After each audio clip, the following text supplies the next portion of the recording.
હા, એક ગામડામાં તો એક કાકી સરપંચમાં ચૂંટાઈ ગયા. હા, એટલી બધાએ મહેનત કરી કે અમારા કાકીને કે મત આપીને જીતાડી દો, ધાયરા કામ કરશે ને અમુક કે આ ઓમ બાચોડકા છે પણ કામ કરે અને મોટા કે બાતે જામાં હાલે.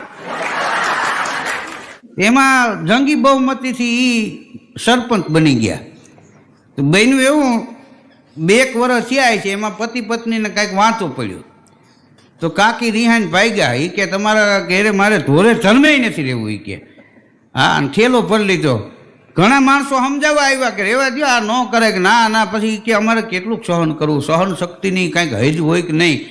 એમાં એક કોઈક જુવાન આવ્યો શેરીમાં. એટલે કે શું છે કે આ તાર કાકી તો રિહાઈને જાય છે, અરે કે હમણાં પાછા વળી જાય. ન વળે કે અમને ધોરા આવી ગયા, એવડી ઉંમરનાને હાંભળ્યા નહીં, એને મગજ તપી ગયો છે, એ ન પાછા વળે. કે તમે શાંતિ રાખો, ડેલી બાય ન નીકળવા દઉં. જઈને પગે લાગ્યો, કાકી મારા કાકા તો એવા છે, પણ તમે સરપંચ બેના કેટલો ગામે વિશ્વાસ મૂક્યો અને તમે આમ અધવચ્ચે રજડતા અમને મૂકીને વૈયા જાઓ.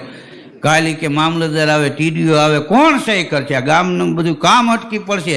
તો કે બટા તું કહેતો હોય તો ગામના હિસાબે રોકાઈ જાવ, બાકી આના હિસાબે નહીં.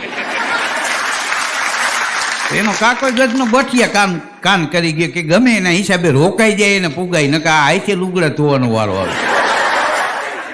હા, તે 5 વર્ષ એમને કાઢી નાખ્યા. હા, અને બીજી વાર પાછી ચૂંટણી આવી તો પાછા એ કે નહીં, કાકીને જ રાખવા છે. ગામમાં એ કે બધા ચર્ચા થાય છે કે એના જેવા સરપંચ ન થાય. પછી તો કાકોય નીકળી ગયો પ્રચારમાં. હા, તે 10 વર્ષ બીજા કાઢી નાખ્યા ને હવે કાકી ને કાકા બે થાકી ગયા છે. હવે ભૈયા જાય તો વાંધો નહીં, પણ હવે એકઈ જઈ શકે એમ નથી. એટલે આ અમુક ઉંમર સુધી તમારે જો જુવાની ને હાચવવાની હોય, ગઢ પણ તો પછી છોકરા હાચવી લે.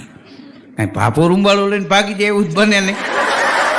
હા, આપણા ગીતોમાં કીધું છે, હીરે જોબનિયાને પાઘડીના આટામાં રાખો, જોબનિયું આજે આવ્યું ને કાલે જાહે. એ જોબનિયાને આંખના ઉલાળામાં રાખો, જોબનિયું આજે આવ્યું ને કાલે જાહે. હાચવવાની યુવાની છે. અને ગઢપણ તો એની મેળે હંચવાઈ જતું હોય. હા, ગઢપણ ન જોતું હોય ને આવી જાય. હા, એનું નામ ગઢપણ. કોઈએ કીધું કે મને ગઢપણ વહેલું આવી જાય એવું કંઈક કરો. માણસ હાજા થવાની દવા લે છે. કોઈ એમ કીધું કે 1.5 વર્ષથી તાવ નથી આવ્યો, સાહેબ તાવ આવે એવી દવા આપો. હા, તમારે સ્વચ્છ થવું હોય તો નાવું પડે, મેલા થવાનો પ્રોગ્રામ ન હોય.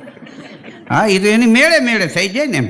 આ પ્રેમની આપણે હાસ્યની વાત કરીએ છીએ, બાકી પ્રેમ ઈશ્વરનું રૂપ છે. શંકરદાન બાપુ દેથાએ એક દુહો લખ્યો છે કે પ્રેમ રહેમ અને પોતાપણું એ અંદરથી ઉભરાય, શીખવું ન શીખવાય શાળા પાઠે શંકરા.